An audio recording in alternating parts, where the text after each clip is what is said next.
Welcome to What's Cooking with the Cookware and Bakeware Alliance. The CBA supplies the industry with standards, connections, and solutions. This podcast features stories from our members and partners. Our goal is to share resources and information across the industry for consumers, retailers, manufacturers, and more. To learn more about becoming a member of the CBA, visit cookwareandbakeware.org. Welcome, everyone, to What's Cooking with the CBA. Our podcast series, What's Cooking with the CBA, has a special feature called Stronger Together, and this special series celebrates our members, their contributions to the industry, the community, and always dedicated to creating safe consumer products. Our members are the industry leaders, and I'm happy to be joined today by David Trigiani of Ekco Brands. Ekco Brands is the United States marketing arm of Vasconia Brands of Mexico City, Mexico. Vasconia Brands is a leading manufacturer and distributor of cookware and non-electric food prep items in Mexico and broader Latin America. David has been with Ekco Brands for almost 3 years. He lives in Dallas with his wife and 3 kids in college. David worked for Meijer Corp for 16 years prior to Ekco Brands, and at Meijer, he most recently held the role of Senior Sales Director for the moderate brand segment. He worked primarily on Farberware for Walmart, Target, and other big retailers. Welcome, David. Thank you. Glad to be here. Appreciate you having me.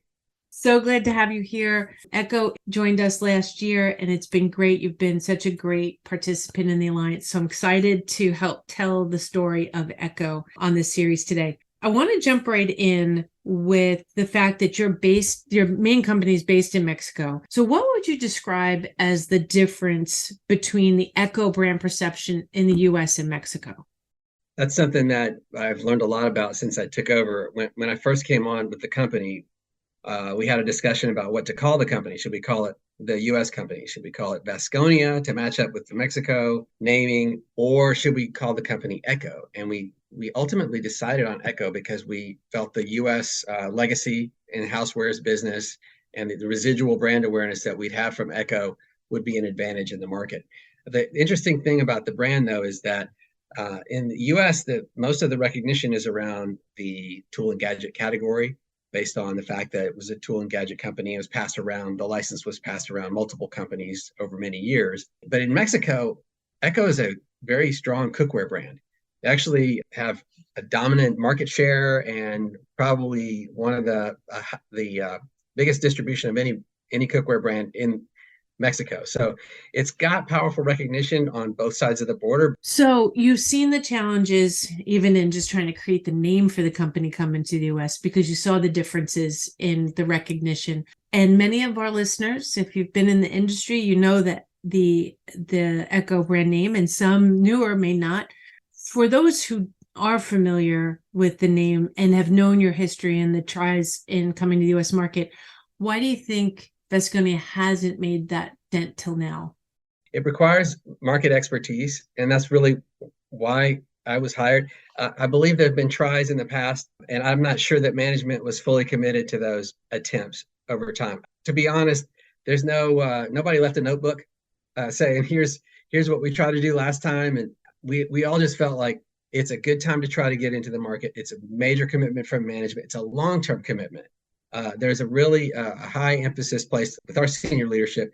They want our brands to be distributed and recognized in the U.S. market. So we are really trying to focus on what our right to win is, what's a white space in the market that we can attack, and where's our natural fit, given what our capabilities are in Mexico, what our brand awareness is, and what our ability is to bring those products to market, and what holes do they fill in the U.S. market.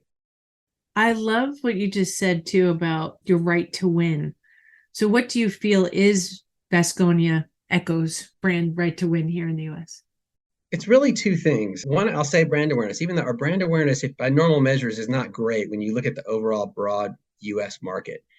If you just center it into Hispanic brands in the U.S. market, our brand awareness pops toward the top, both with Ekco and Vasconia. And it's a very dynamic growth segment. The average age of the consumer in that segment is very young relative to other demographics. And so it's a very coveted demographic base that retailers are going for. What we have to offer, 65% of the U.S. Hispanics are of Mexican descent. our brands, Ekco and Vasconia, have been in the market in Mexico for 100 years.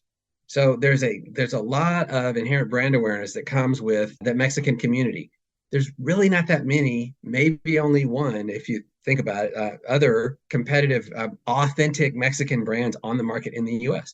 A lot of the brands that are marketed in this Hispanic space are either new creations or from other countries like Colombia and various other countries. So I think the edge we have there is being an authentic Mexican brand that a lot of the U.S. Hispanic consumers can recognize. The other thing is the fact that we're one of the largest cookware manufacturers in the U.S.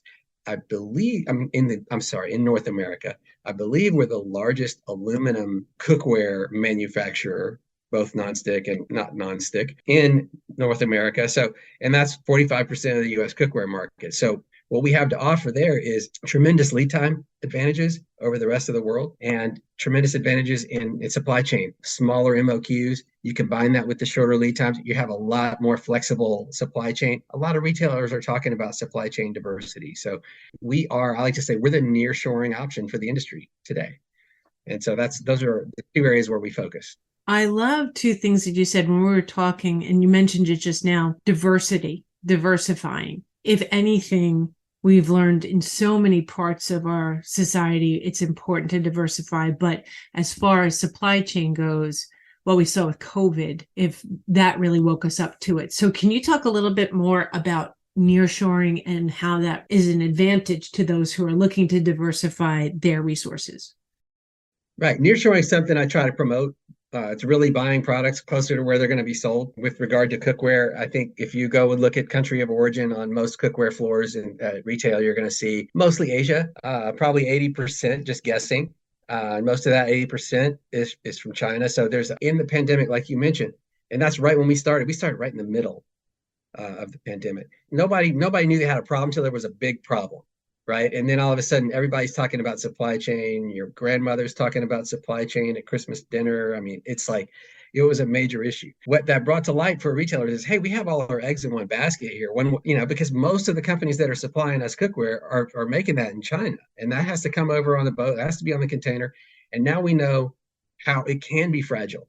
It can be a risk to have all that in one place. So what we try to promote is that diversity. You can say, okay, you've got a lot of it coming from Asia, you got a little bit coming from North America. You might already have some coming from North America, probably with Lodge or somebody along those lines, but now you've got the ability to have some aluminum nonstick supply from North America, and you're going to have almost just-in-time type delivery because of that. And so that's what we talk with retailers about, building that diversity in your supply chain and preparing yourself for the next thing that might happen, because we don't know what that is. I think that's really important. It was such an interesting concept to see when we were talking about that. Before we go talk a little bit more about Ekco, I would like to talk about you because it ties to the company. Why did you make the move? I mean, I looked at your history. You've been in some amazing positions. You started with Samsonite. You then went to Meyer. I mean, great resume. Why'd you go to Ekco? It was a hard decision, but I really was ready to grow and I wanted to take on a more executive role. I had the opportunity to come over here and take that on. I didn't have that opportunity where I was. I have a lot of admiration for Meyer, and I spent a lot of time, worked really hard there and made a lot of friends, and we did a lot of great things. I learned a ton, but I was just ready to take that next step. So the opportunity here was, I saw the commitment that management had. They value my experience. They had worked with an outside consultant, friend of our industry and the association as well. And they had kind of centered on me as the candidate to come over here and take on this challenge. It's a big challenge. I saw it from the beginning, and that's really what I wanted. I want to have that big challenge, and hopefully that achieving that hard goal will have great rewards in the long run. I think it always does. And what's incredible is in our industry, I think we see this in so many of our members, long history runs here because this is a great industry. It's just amazing, wonderful, a group of people. On that note, just coming back to, so you're one of our newer members. You joined last year. We've been, and what I love about you, David, is since we met, you were just so engaged in the issues and really up on what was happening. What was your final decision to join the CBA? And then how have you found membership so far? Well, I was exposed to the concept of the CBA, formerly the CMAs, And because our leader at Meyer, for most of the time that I was there, would always attend the meetings, and he'd come back. That's Darren Johnston, good friend of mine, and he would always come back and talk about some of the topics that were discussed at the CBA. He was always very involved, and he valued it.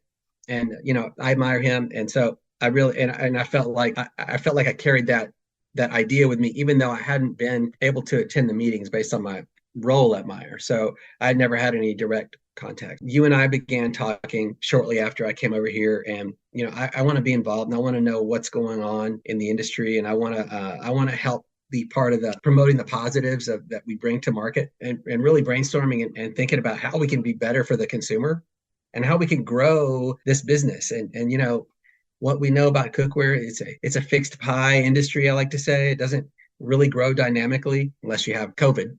Then all of a sudden you're gonna have some growth, but then you have the fall back down. Anyway, I think the opportunity for us together is to say, how do we grow this business even larger? How do we bring the consumer the right solution in this space, which is so intimately involved in everybody's household? Those are some of the big picture reasons why I want to be a member of the community, and then beyond that, really the details of current events and knowing, any data that's shared as well, that's helpful to us. So all of those things. And then the networking opportunities, just being at the meetings and really talking to other executives about what some of their challenges are and commiserating and collaborating, things like that.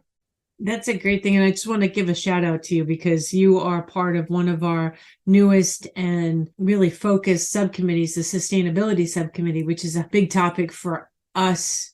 Not something I think people expect when you think of cookware is to think of sustainability. So really excited. And what you have done for that committee and even just being a part of it is really such a statement about what CBA members do. And it's really incredible. I wish I could somehow truly convey to people that what I get to witness when we're on a committee call, and you have these amazing people from across the industry talking, and how do we address the issue of sustainability and all coming together. It's such a powerful thing to witness. Yeah, I'm glad to be on that committee. It's something I'm passionate about. I started working on that on some sustainability topics at Meyer. One thing that we observed in our process was we were using way too many plastic bags and really not necessary. So we started working on solutions around that together, and we came up with some great ideas there. I think, the thing about plastic bags, they're not really recyclable, but our industry uses a whole bunch of them. And those just end up going, as soon as the product's bought, they go right in the trash, but that's one thing. And then the other thing we're working on, big picture, is the recycling idea. And I think that it's overdue for this industry to try to attack that problem, especially in light of current events. I love how you say that, attack that problem. That's what started the trade association, just what started us. And whatever issue we're facing, and issues, they come, they go, they evolve, they change, we will attack it the same way we're attacking current issues. I'm so glad that you got to share this story about Ekco and Vasconia, and that we got to talk about your history and how you came here. This has been a great podcast. You have anything else you wanted to add before we wrap up? I just thank you for inviting me. I enjoyed being with you and appreciate the opportunity. Excellent. Thank you, David, for joining us today. Thank you to all our listeners. Thank you to all our CBA members like David, who are the reason that we are the alliance that we are. We will see you on the next podcast.